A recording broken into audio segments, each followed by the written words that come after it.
हरे कृष्ण। हमारे YouTube channel में आप सभी भक्तों का हार्दिक स्वागत है। तो आज हम कार्तिक महात्म के चौथे अध्याय का वर्णन करेंगे। नारद जी बोले, ऐसा कहकर भगवान विष्णु मछली का रूप धारण किए विंध्याचल पर्वत पर तप कर रहे महर्षि कश्यप की अंजनी के जल में जा पहुँचे। महर्षि कश्यप ने दया कर उसे अपनी कमंडल में रख लिया। जब उसने बड़ा रूप धारण किया तो उन्होंने उसे कुएं में डाल दिया। जब वह कुएं में भी ना समा सकी तो उन्होंने उसे तालाब में फेंक दिया, और जब वह तालाब में भी ना आ सकी तो उन्होंने उसे समुद्र में डाल दिया। वो वहां पर भी बढ़ने लगी। फिर उस मत्स्य रूपी नारायण ने उस शंखासुर को मार डाला। उसके पश्चात शंख को हाथ में लेकर बद्री वन में आ पहुँचे। बद्री नारायण में आकर उन्होंने सब ऋषि व महर्षियों को बुलाया और आज्ञा दी कि पानी में इधर उधर फैले हुए वेदों को ढूंढो और उन्हें शीघ्र खोज कर मेरे पास लाओ। तब तक मैं देवताओं के साथ श्री प्रयागराज में ठहरा हूँ। इसके बाद सब ऋषि महर्षियों ने सब बीजों सब वेद मंत्रों को ढूंढ निकाला। उन वेदों में जो जो भाग जिस जिस ऋषि को मिला वह उसी का हो गया। उस दिन से वह ही ऋषि कहलाए। सब वेदों को लेकर महर्षि प्रयागराज में आए और उन्होंने सब भगवान विष्णु व ब्रह्मा जी को समर्पित कर दिए। ब्रह्मा जी वेदों को पाकर अत्यंत प्रसन्न हुए।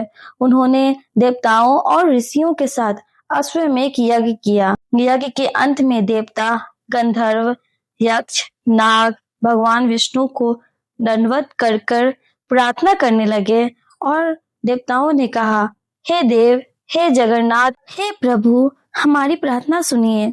हम लोगों के हर्ष का समय है, इसलिए आप हमें वरदान दीजिए। नष्ट हुए वेद पुनः श्री ब्रह्मा जी को प्राप्त हो गए हैं। हे लक्ष्मीपति, आपकी अनुकंपा से हम देवताओं को यज्ञ का भाग भी मिला है। यह स्थान आपके प्रसाद से आज पृथ्वी भर में सर्व प्रधान, पुण्य को बढ़ाने वाला, मुक्ति तथा भक्ति को प्रदान करने वाला हो, ब्रह्म हत्या आदि पापों का नाश करने वाला, परम पवित्र और अच्छे फल देने वाला हो।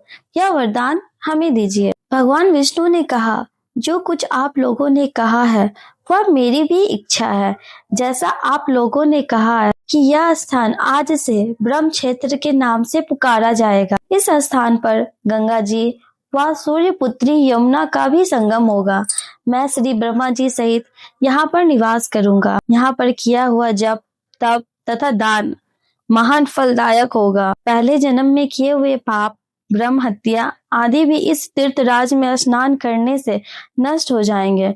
जो लोग अपने पिता आदि को यहाँ लाके तर्पण व श्राद्ध करेंगे, उसके पिता मेरे स्वरूप को प्राप्त करके वह तीनों प्रकार की मुक्ति को प्राप्त करेंगे। मकर संक्रांति पर माघ मास में प्रातः काल यहाँ आकर स्नान करने वालों के दर्शन मात्र से ही सब पाप मिट जाते हैं। ठीक उसी तरह जिस तरह सूर्य के तेज से अंधकार का नाश हो जाता है। हे मुनीश्वर, मेरे वचन ध्यान से सुनिए। मैं सर्वज्ञ व्याप्त रहता हुआ भी हमेशा बद्री नारायण में निवास करता हूँ। सैकड़ों वर्षों तक किसी दूसरे स्थान पर तप करने का जो फल मिलता है वही फल यहाँ एक दिन में मिल जाएगा। जो मनुष्य मेरे इस स्थान बद्रिकाश्रम का दर्शन करेंगे जीवन मुक्त हो जाएंगे और उनके समस्त पाप नष्ट हो जाएंगे। तो जी बोले, ऐसा कहकर भगवान विष्णु अंतर्ध्यान हो गए और देवतागण भी अपने अपने अंशों को वहीं छोड़कर चले गए। तो मनुष्य कथा को श्रद्धा पूर्वक सुनते हैं।